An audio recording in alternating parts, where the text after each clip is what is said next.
ხულოსა და შუახევის მუნიციპალიტეტების სოფლებში წაბლანაში, დიდაჭარასა და ტაკიძეებში არსებული არასასოფლო-სამეურნეო დანიშნულების მიწები შეპესე აჭარისწყალ ჯორჯიას გადაეცა. განკარგულებას, რომელიც Clean Energy Invest AS-სა და შეპესე აჭარისწყალ ჯორჯიას შორის 2011 წლის 10 ივნისს გაფორმებული შეთანხმების საფუძველზე ჰიდროელექტროსადგურის მშენებლობას ითვალისწინებს პრემიერ-მინისტრმა ხელი მიმდინარე წლის 2 მაისს მოაწერა.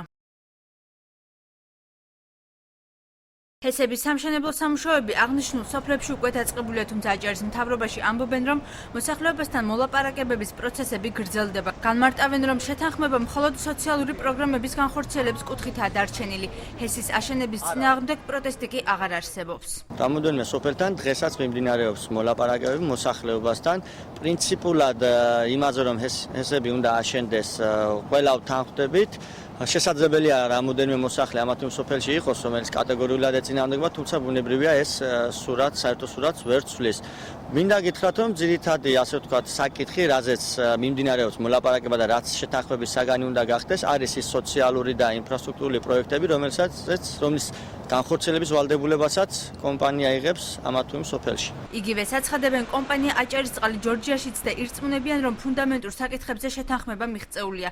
დარჩენილ დეტალებზე კი მოლაპარაკებას თვის ბოლომდე დაასრულებენ. ტექნიკური თვალსაზრისით შეთანხმებას არ აქვს ხელი მოწერილი, თუმცა ეს საჯაროდ განცხადდა კიდეც, რომ მოსახლეობასთან ყველა პირობაზე შეთანხმების არის მიღწეული შეთანხმება.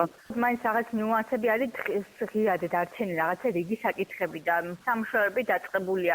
წინააღმდეგობაში არ მოდის ეს ერთი მეორესთან? არა, იმიტომ არ მოდის, რომ ჯერ ერთი ამ ტიპის შეთანხმებებს ვერ ნახავთ ვერც საქართველოში მშენებარე სხვა ჰიდროელექტროსადგურების ერთ-ერთ პროექტში და საერთაშორისო სტანდარტები და პრაქტიკა ითვალისწინებს ამ ტიპის შეთანხმებების დადებას. განსხვავებული ადგილობრივთა განცხადებები დიდაჭარაში ამბობენ, რომ არანაირი შეთანხმება არ მომხდარა. მახას გობაძის თქმით, ბოლოს კომპანიისა და მთავრობის წარმომადგენლები დიდაჭარაში ერთი კვირის წინ იმყოფებოდნენ, თუმცა რიგ საკითხებზე შეუთანხმებლობის გამო 20 დღიანი ვადა ითხოვეს, რის გამოც ადგილობრივები დაწყებულ სამუშაოებს არ აპროტესტებენ.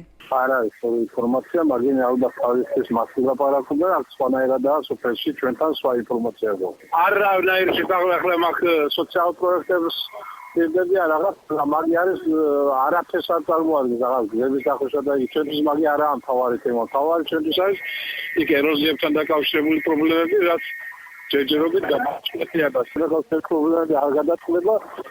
სავარაუდოდ კი არა და ზუსტად ის შეთანხმება არ შედგება, ხელი არ მოიწერება მემორანდუმს. ადგილობრივთა ცნობით ანალოგიური მდგომარეობაა სოფლებში, წაბლანასა და ტაკიძეებში.